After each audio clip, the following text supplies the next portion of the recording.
were talking about Babcock, and you had a fun story about Babcock.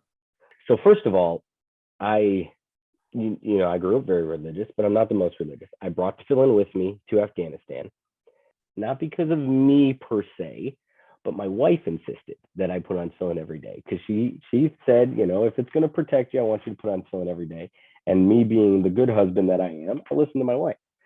So I put on Tefillin every day. And my friends, before Afghanistan, none of my friends in the military ever saw Tefillin. They never even, saw me put it on.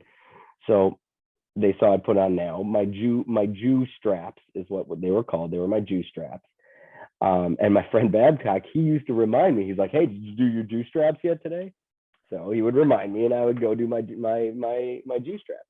Did he do that just for fun to remind you? I think it was for fun to remind me. I think it was like his joking way of messing with me, or whatever. But like he would remind me and be like, "Oh yeah, I'll go do them," and he'd be like, in some sense, was it important to him that you do this? Well, this story kind of made me think so afterwards. Maybe more of a joking. He was a crass guy, and he was always a joking guy. I had 2 team leaders while I was there. The first one was the type that every time we had an IED, he would get on one knee and pray before walking down on it. All the power to him. Me and him didn't get along great, to be honest. We had very different mindsets of how to do things, and we didn't get along great.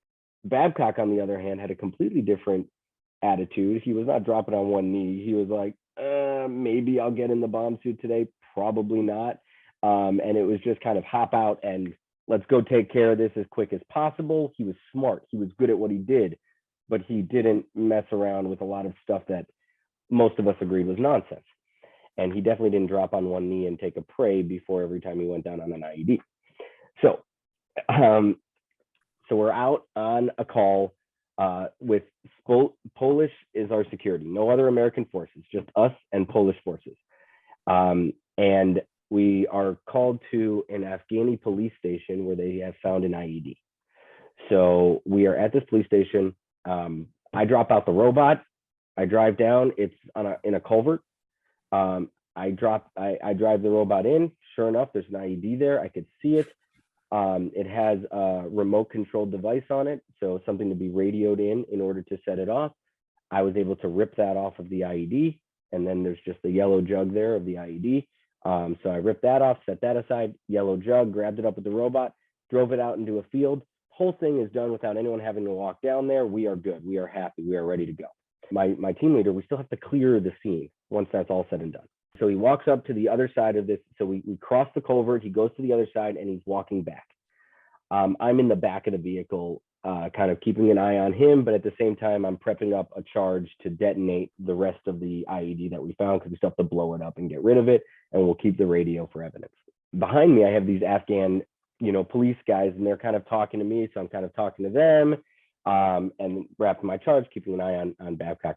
He's walking back along the road, and he goes on the side that the IED was on, and does kind of a peek over to clear the scene. So he's head here, road ends right here by his shoulder, IED right there. It detonates right there. Something was buried underneath the first IED, and it detonated right there. The blast kind of goes outward. He hits the dirt. My other team member, Finch, was a little bit further back from him. They all dropped down. I literally drop what I'm doing. I turn back. The Afghans behind me just poof, disappeared. I have no idea where they just went. The Polish force is back behind me. I'm screaming at them to get medical up, and I start running up towards Babcock. And as I'm running up, and this is how I tell the story because I always make fun of him for being fat. So as I'm running up there, he hops up. His fat ass just starts wobbling back, like just starts hustling back to the truck, and he's fine. I mean, his bell is obviously wrong, but no other explosive, nothing like that.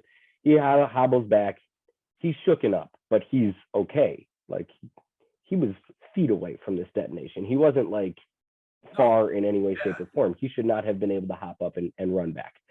I think it's just the wave of the blast that happened to go outward from there instead of going up. But he's got this smile on his face and he's calling back. First thing he says to me, he goes, "Your Jew straps. Your Jew straps did this."